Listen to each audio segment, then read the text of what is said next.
મારું નામ છત્રપતિ શિવાજી. મારો જન્મ 19 ફેબ્રુઆરી 1630ના રોજ મહારાષ્ટ્રમાં થયો હતો. મારો પરિવાર મરાઠી હતો. મારા પિતાનું નામ શાહજી ભોસલે અને મારી માતાનું નામ જીજાબાઈ હતું. મેં મારું જીવન મારી માતા જોડે વિતાવ્યું છે. મેં પશ્ચિમ ભારત એટલે કે ગુજરાત અને મહારાષ્ટ્રમાં મરાઠા સામ્રાજ્યની સ્થાપના કરી. મને ઘોડા બહુ પ્રિય હતા. મારી પાસે 7 ઘોડા હતા.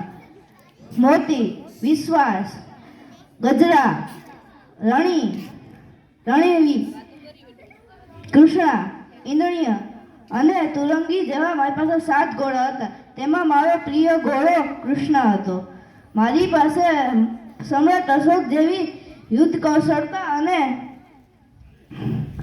ચાણક્ય જેવી નીતિઓ ગણવાની ક્ષમતા હતી. અસ્તુ.